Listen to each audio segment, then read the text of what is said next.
동안 평안하셨습니까? 예, 또 다시 한번 여러분을 또 뵙고 주 안에서 함께 은혜를 받겠습니다. 우리 잠시 기도드리겠습니다. 아버지 하나님 감사합니다. 오늘도 주님의 은혜 가운데서 사도 요한을 통해 알려주신 우리 주 예수 그리스도에 관한 계시의 말씀을 우리가 상고할 수 있는 귀한 시간, 축복된 시간 주신 것을 감사합니다. 성령님께서 우리를 기름 부으셔서 우리 모두가 다 성령 안에서 하나가 되어서 주의 말씀을 깨닫는 축복이 넘치게 하여 주옵소서. 우리 구주 예수 그리스도 이름으로 감사하며 기도합니다. 아멘. 예, 오늘은 지난번에는 우리가 요한계시록 전체에 대해서 서론적인 부분을 했습니다. 이제는 오늘부터는 우리 한 절 한 절씩 우리 영이요 생명이신 하나님의 말씀을 우리가 상고하면서 우리 심령 깊숙이 우리가 먹는 시간을 갖겠습니다. 이 하나님의 말씀은 히브리서 기자가 말했듯이 이 천지를 창조하시는 능력이 있고 또 창조된 이 천지를 운행케 하는 능력이 있습니다. 이 말씀이 우리 안에 있다면 우리도 그런 능력 가운데 살 수 있습니다. 이것이 바로 하나님의 자녀들의 특권입니다. 그래서 오늘 한 절 한 절씩 우리 사도 요한이 본 것들에 관해서 우리가 보면서 우리가 상고하도록 하겠습니다. 우리 먼저 1절부터 3절까지 제가 한번 봉독해 드릴 테니까 여러분 화면에 있는 그 말씀을 같이 보면서 우리 같이 읽겠습니다. 요한계시록 1장 1절부터 읽습니다. 예수 그리스도에 관한 계시라. 이는 하나님께서 반드시 속히 일어날 일들을 그의 종들에게 보이시려고 그에게 주신 것이요 그의 천사를 그의 종 요한에게 보내어 알게 하신 것이니라. 요한은 하나님의 말씀과 예수 그리스도의 증거와 자기가 본 모든 것을 증거하였느니라. 이 예언의 말씀을 읽는 자와 듣는 자들과 거기에 기록된 것들을 지키는 자들은 복이 있나니 이는 그 때가 가까움이라. 우리 여기 1장 1절에 보면은 예수 그리스도에 관한 계시다. 사실 성경 말씀 전체가 한마디로 우리가 성경 말씀이 무엇이냐 그러면은 바로 예수 그리스도입니다. 구약은 바로 예수 그리스도께서 오실 것을 여러 가지 모형을 통해서 어린 양을 통해서 또 모세를 통해서 다윗을 통해서 솔로몬을 통해서 수많은 그 그리스도의 모형들을 통해서 예수 그리스도가 하나님이 성육신에서 이 땅에 오실 것을 증거한 것이 바로 구약이고 또 복음서는 그분이 직접 오셔서 하신 말씀이 복음서고 그 다음에 신약은 우리 주님께서 영광 받으시고 우리 모든 죄를 다 도말하시고 그리고 십자가에서 부활하신 후에 죽으신 다음에 부활하신 후에 승천하셔서 결국 열흘 만에 성령께서 이 땅에 오셔서 성령께서 우리 주 예수 그리스도의 사역을 인계받은 후에 그러한 성령 시대는 바로 예수 그리스도가 앞으로 오실 것에 대한 증거를 우리가 많이 봅니다. 그렇기 때문에 성경 전체는 바로 예수 그리스도의 초림과 그분이 오심과 또 그 다음에 앞으로 영광 중에 심판주로 오셔서 하나님의 백성들과 자녀들을 구원하실 것이라는 이 바로 예수 그리스도에 관한 말씀이요. 바로 예수 그리스도께서는 요한복음 1장 1절부터 보면은 태초에 말씀이 계셨는데 그 말씀이 하나님과 함께 계셨고 그 말씀은 하나님이셨느니라. 바로 말씀이신 하나님. 그 14절에 가보면은 그 말씀이 육신이 되어 우리 가운데 거하시며 우리가 그 영광을 보니 아버지의 독생자의 영광으로 은혜와 진리가 충만하더라. 바로 말씀으로 창조하신 예수 그리스도. 고린도서 1장 20절에도 19절 20절에도 바로 예수 그리스도를 위하여 예수 그리스도를 통하여 하늘과 땅을 창조하셨다고 말씀하셨습니다. 바로 그분에 관한 말씀입니다. 그렇기 때문에 이제 우리 앞에 남아있는 것은 바로 다시 오실 예수 그리스도. 특별히 데살로니가 교인들이 핍박을 받을 때 그 사도 요한을 통해서 데살로니가 교회 성도들에게 예수 그리스도께서 공중에 오실 때 들림받을 그러한 소망을 주셨고 또 고린도 교회 성도들에게도 15장에 가보면은 깜짝할 사이에 호련히 우리가 변화되어서 우리가 하늘에 올라가 주님 만날 것을 거기 또한 말씀하고 있는 것을 볼 수가 있습니다. 그래서 우리는 바로 예수 그리스도에 관한 계시 모든 성경이 다 그런 것이다 하는 것을 다시 한번 알아볼 수가 있고 2절에 보게 되면은 예수 그리스도의 증거가 나옵니다. 예수 그리스도의 증거다. 근데 성경은 우리가 우리 마음대로 그냥 해석을 해서 안 됩니다. 예수 그리스도의 증거는 여러분이 요한계시록 19장 10절을 찾아보게 되면은 거기 나와 있는데 바로 예언의 영이다 이렇게 나와 있습니다. 예언의 영이다. 여러분 나중에 찾아보시기 바랍니다. 그럼 예언의 영이라는 게 뭐냐? 예언의 영이라는 것은 앞일을 말해주는 것이 바로 예언의 영이다. 쉽게 얘기해서 이렇게 얘기할 수 있습니다. 무슨 예언 그러면은 뭐 내 욕심을 위해서 무엇이 잘되고 이런 게 아니고 하나님 예수 그리스도에 관한 바로 예언이죠. 우리 예수 그리스도께서 어떻게 어떤 일을 이룰 것인가, 남은 일이 무엇인가, 하나님의 사역면에서 얘기하는 거지 어떤 개인의 이익을 위해서 하는 것은 예언이 아닙니다. 그건 무당이죠. 예, 그렇습니다. 그래서 예를 들어서 가장 쉬운 예로, 우리가 알아듣기 쉬운 예로, 누구든지 예수 그리스도를 믿음으로 영접하고 구세주로 영접한 사람은 성령으로 거듭나기 때문에, 성령께서 예언의 영이 안에 있기 때문에 우리가 앞으로 지금 죽어도 천국 갈 것을 내가 압니다. 이것이 바로 예언의 영입니다. 그렇기 때문에 구원의 확신이라는 것은 예수 그리스도의 증거, 바로 예언의 영, 성령께서 안에 들어가신 분들, 그래서 영원한 생명을 받으신 분들은 누구나 다 앞으로 될 일을 할 수가 있습니다. 그러니 성령께서 기록하신 이 말씀이야 말로 알 수가 있습니다. 성경을 공부만 해야 한다는 게 아닙니다. 내가 예수 그리스도를 영접하고 바로 죄인이라는 사실, 내가 예수 그리스도가 없으면, 그분의 십자가의 죽으심과 부활하심이 없으면 나는 아무것도 아니다, 이것을 알고 그분을 영접한 사람들은 누구든지, 이 시간 누구든지 영접하는 순간에 죄는 다 용서받고 없어지고 성령으로 거듭날 때 바로 나도 이제 앞으로 예수 그리스도를 만나는구나, 지옥 가지 않고 천국에 가겠구나, 이것을 확실히 깨닫게 되는 것입니다. 그렇기 때문에 성경 말씀은 20명이 넘는 수많은 그 사람들을 통해서 1000년 이상 떨어져 있는 사람들이 기록했는데 같은 영으로 기록했기 때문에 성경이 다 일치하고 하나도 실수 없이 정확하게 기록된 것이 바로 이 성경 말씀인 것입니다. 우리 3절에 보게 되면 아까 지난번에도 말씀드렸지만은 요한계시록의 말씀을 읽는 자, 혼자 집에서 읽죠. 여러분 지금 읽고 있습니다. 그 다음에 또 듣는 자들, 지금도 듣고 계시죠. 부족한 종을 통해서 여러분이 요한계시록의 말씀을 지금 듣고 있습니다. 그 다음에 그 예언의 말씀을 지키는 자, 영어로 보면 keep 그랬어요. keep the prophecy. 그러니까 그 예언의 말씀을 마음에 잘 간직하고 잊어버리지 않고, 다른 건 다 잊어버려도 마음속에 잘 간직하고 지키는 사람들은 복이 있다. 그러니 이 복 있는 말씀을 여러분 얼마나 읽으셨습니까? 얼마나 들으셨습니까? 저도 지금 축복을 받고 있습니다. 저는 말씀을 읽으면서 저도 듣고 있습니다. 또 마음판에 간직하고 있습니다. 참 우리는 다 축복받은 사람들입니다. 이 축복받은 말씀을 듣지 못하게 하고 전하지 못하게 하는 사람들이야말로 그 안에는 영이 어떤 영인지 우리는 점검을 해봐야 됩니다. 그 사람이 아무리 위대한 사람일지라도 상관이 없습니다. 하나님 앞에는 누구나 다 죄인이고 하나님 앞에는 누구나 다 벌레 같은 존재이기 때문에 예수 그리스도의 보혈이 없으면 아무것도 아닙니다. 위대하고 유명한 사람 믿지 말고 하나님의 말씀을 의지하시고 이 말씀만을 믿으시기를 예수 그리스도의 이름으로 축원합니다. 그래서 요한계시록에 이 일들이 나타나면 끝이 가까운다. 여기 보면은 그때가 가까웁니다. 그때는 무엇입니까? 세상 끝을 얘기합니다. 바로 예수 그리스도가 이 땅에 오셨을 때 사탄이는 이 세상은 내게 넘겨진 것이다. 죄를 짓는 사람은 죄의 종이 되죠. 아담에게 죄를 갖다 줘서 죄를 지니까 아담은 죄의 종이 되니까 죄의 권세를 가진 사탄의 종이 돼서 지금까지 오랫동안 인간들이 죄의 종이 돼서 왔습니다. 이제는 우리에게 죄를 갖다 주고 우리를 종삼은 사탄이가 이제 조만간 이제 멸망할 날이 멀지 않았습니다. 예수 그리스도께서 제자들에게 그랬지 않습니까? 진리의 영 성령이 오시면, 위로자가 오시면 세상을 책망할 것이다. 죄에 대하여, 의에 대하여, 심판에 대하여 세상을 책망한다고 그랬습니다. 책망이라는 것은 잘못 알고 있는 것을 깨우쳐주고 꾸짖어서 고쳐준다는 것입니다. 영어로 rebuke입니다. convict 이런 말이죠. 죄라는 것은 너희가 나를 믿지 아니하며 이제는 모든 죄를 내가 다 담당했으니까, 예수 그리스도가 담당했으니까 이제 죄는 없고 예수 그리스도를 믿지 않는 게 죄다.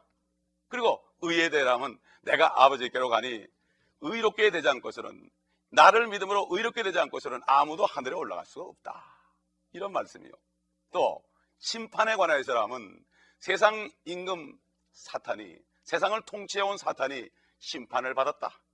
심판을 받았는데 그 집행은 예수 그리스도가 재림할 때 그를 쇠사슬로 묶어서 무저강 속으로 집어넣을 때 일단 감옥에 들어갔다가 나중에 천년왕국이 지난 다음에 완전히 불못에 떨어진 것을 우리가 앞으로 배울 것입니다. 요한계시록은 바로 우리의 원수 마귀가 영원히 불못으로 들어가는 엄청난 정말 아름다운 그러한 우리한테는 아름답고 정말 가슴 벅차는 해방의 날입니다.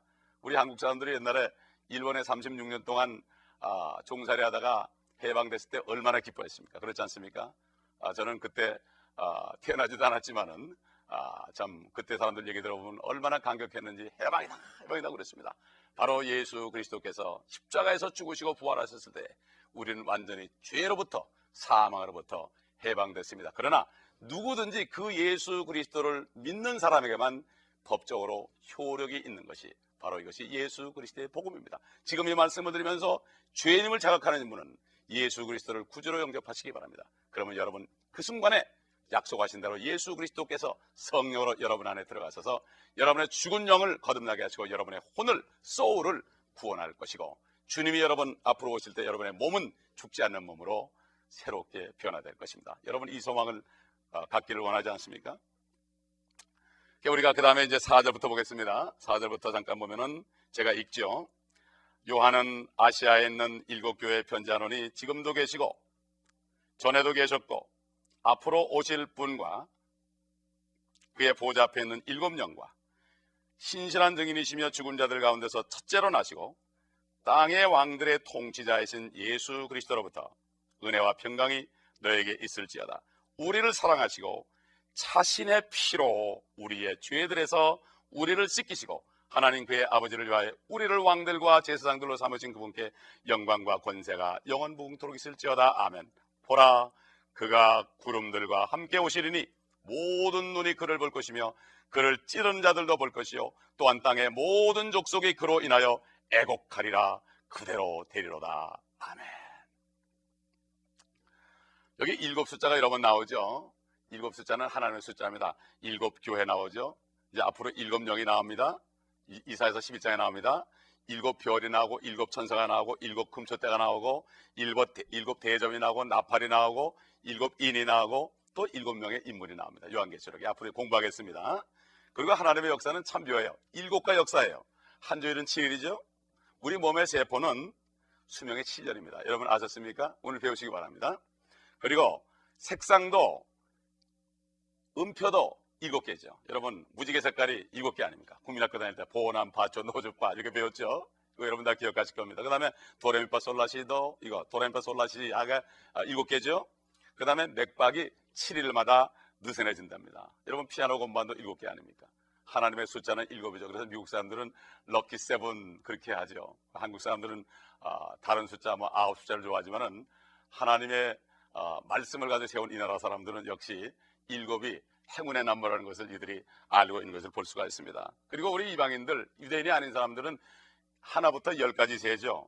그래가지고 11번째 이제 올라가는데 사실 하나님께서는 7까지 세는 것을 볼 수 있고 레위기서 보게 되면은 이 사실이 7에 대한 숫자가 많이 나오는 것을 우리가 볼 수가 있습니다. 여러분 우리 주님께서 이제 5절 보면은 그 예수 그리스도께서 땅의 왕들의 통치자이신 그 예수 그리스도로부터 은혜와 평강이 너에게 있을지어다 이렇게 얘기했는데 예수 그리스도가 앞으로 어떻게 되실 것인지 현재는 지금 우리의 제사장으로 하늘에서 우리의 죄로 해 중보하고 계시고 또 옛날 주님이 이 땅에 계실 때는 선지자셨고 그 다음에 앞으로는 왕으로 오십니다. 바로 기름 부음 받은 자의 뜻이 바로 그리스도란 뜻은 왕이요 선지자요 바로 제사장이죠. 우리 이거 다 알죠. 그래서 왕으로 오시면은 그분은 영광의 보좌에 앉을 것이라고 그랬습니다. 여러분 성경을 찾아봅시다. 마태복음 25장 31절 32절 보게 되면은 여러분 이런 말씀이 나옵니다. 여러분 잘 읽어보세요. 인자가 그의 영광 중에 오고 또 그 모든 거룩한 선사들과 그와 함께 오면 그때 그가 영광의 보좌에 앉으리니 그 앞에 모든 민족들을 모아놓고 마치 목자가 양들을 염소들에서 갈라놓듯이 그들을 따로 갈라놓으리라. 주님께서 영광 중에 온다. 인자라고 그럴 때는 하나님이 사람의 형태로 계신 것을 인자라고 그럽니다. 그래서 예수 그리스도께서 이 땅에 계실 때도 인자가 이제는 넘겨져 가지고 고난을 받고 죽은 후에 사흘 만에 살아날 것이다. 인자라 그랬죠. 또 마태복음 24장에도 인자의 징조가 하늘에 보일 것이다. 인자라는 것은 바로 이 땅에 다시 오실 때도 올라가심을 본 그대로 다시 오시라고 사도행전 1장에 말씀하신 것처럼 이 땅에 다시 재림할 때도 인자의 모습으로, 사람의 모습으로 다시 오셔서 그때 왕으로 앉아가지고 모든 민족들을 심판한다고 그랬습니다. 여러분, 이것을 잘 아셔야 됩니다. 두 번째로 마태복음 19장 28절을 한번 여러분 같이 읽어보십시다. 이 말씀을 이거는 주님께서 직접 하신 말씀입니다. 예수께서 그들에게 말씀하시기를 진실로 내가 너에게 말하노니 나를 따르는 너희들은, 제자들이죠, 인자가 자기 영광의 보좌에 앉을 새 세대입니다. 새로운 세대죠.